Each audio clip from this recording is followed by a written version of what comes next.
It seems I never have enough time to make a good video, but we're gonna try to, me. I'm gonna try to explain the nonsense. And it's not easy to explain the nonsense because it's nonsense. But if we try really hard, we squint our eyes and we let go of anything that's probably connected to reality, we will understand. We will understand what is going on. And what is going on is absolute nonsense. And it's thanks to our friend, that's right, Baphomet. And if you know what this is the personification of duality. All right, I've already explained it before, but let's go through it. Down, up, black, white, half man, half woman, half man, half beast, divergent, convergent, or something round, and something square that he's sitting on. So this is duality. All right, now what does that have to do with anything? That has to do with our friends here, the circle, the alphabet, and Saturn, witch, and the sun and the moon. Now, this is the personification of God. This is the personification of Jesus. And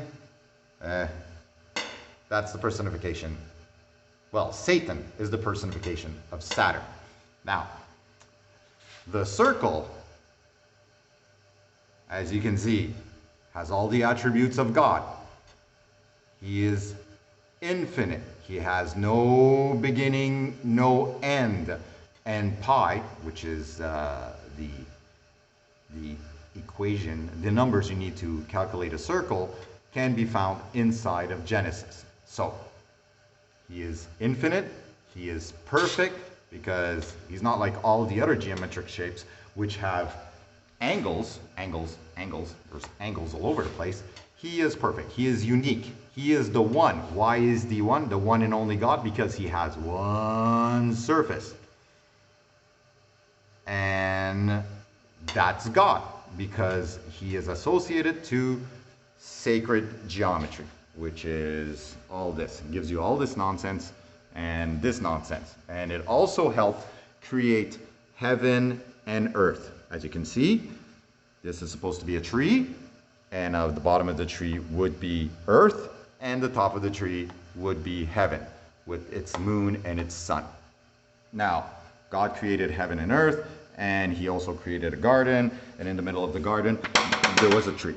And in that tree, there was a missing fruit, but I've already covered that. So, that's your personification, sacred geometry, and it's God. Now, we've got this, the Aleph Tav, which is the personification of the alphabet, is Jesus, because he is the Word, and he's also the Aleph Tav. He's also said that I'm the Alpha and the Omega, which is the first letter of the Greek alphabet and the last letter of the Greek alphabet, as well as the Aleph Tav, which is the first letter of the Hebrew alphabet and the last letter of the Hebrew alphabet. So he is the personification, this guy, the personification of the alphabet.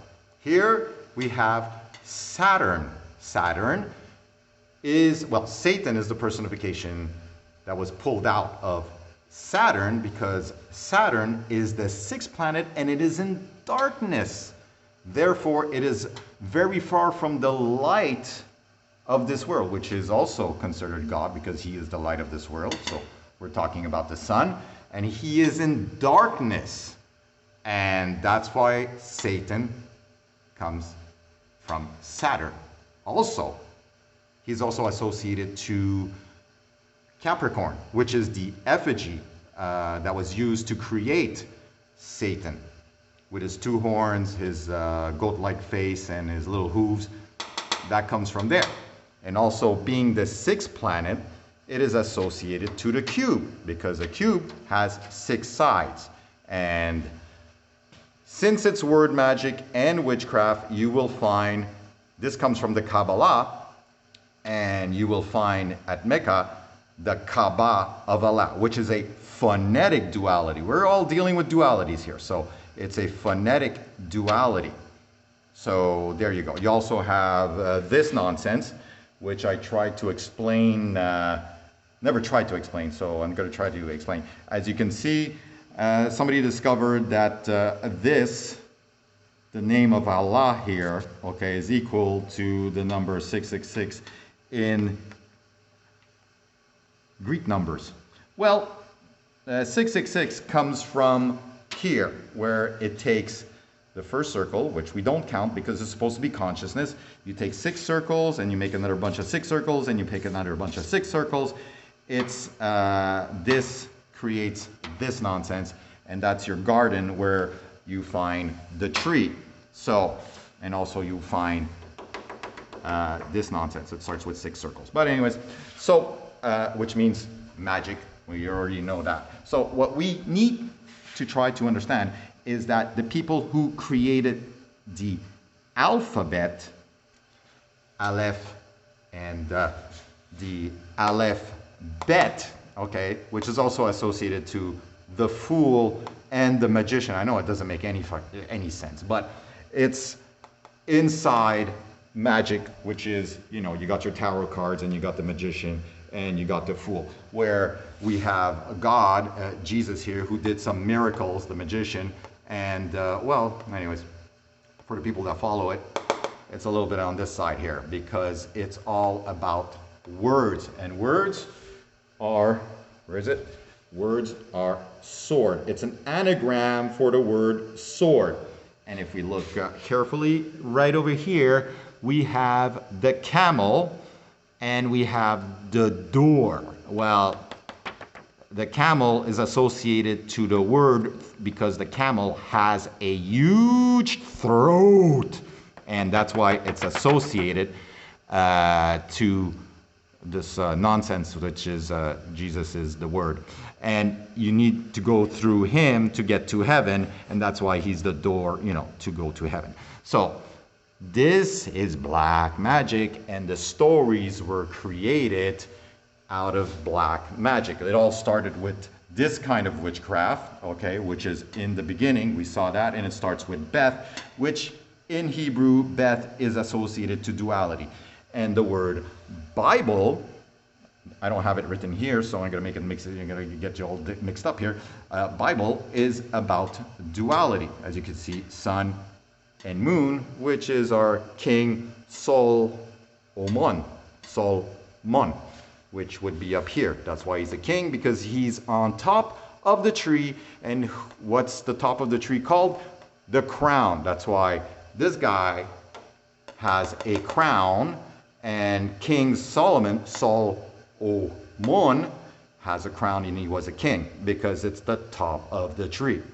And you had King David, which also 1, 2, 3, 1, 2, 3, reigned for, I think, a bunch of years. And there you go. 3, 3 is associated to the Star of David, which is associated to the true triangles, which we have the Star of David, which again is the word magic. So this is witchcraft, okay? Witchcraft, okay? So once you understand that, you'll understand it's you did not discover anything, some hidden message inside of the Quran or inside. This is of human construct. The people, I don't know if these people wrote that or these people, but it was made to look like it through the alphabet, because the alphabet is a huge verbal Sudoku that you can associate words with numbers, and numbers can be associated to symbols, and symbols can be made into other symbols.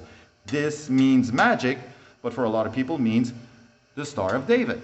And we have the same thing over here where we have magic with a K, which associate to 44 because the K is 11, and it becomes the Islamic star. All right, there we go. So there's a lot to digest here, okay? But we live in a duality created by the people that created your alphabet. You see the ox here, aleph, bet, okay? Alphabet starts on top of this tree of magic. So all your stories that are in your Bibles is witchcraft. Like the word spell, and we put a G-O, means Goss spell. So, spells. Alphabet. And that's the world we live in. And if we can get rid of the alphabet, okay, we can get rid of all the black magic that surrounds humanity and creates this nonsense we live in, and is also what gives power to the new world order. It's because they create spells, and then you get trapped inside of sentence. And grammar is also associated to magic. So the words, and this is black magic because I explained this before. You see what color it is? It's black on white. White equals 65, which equals 11, which is the numbers down here, the beginning of magic, as well as black equals 29 when you put the alphanumerical, and again, it's magic. So that's all I'm going to say for now. It's another video killing the nonsense that created the Bible. Bible starts with B, which is duality, and B and I means duo. Bible. Okay, so that's it for today. Have a good one.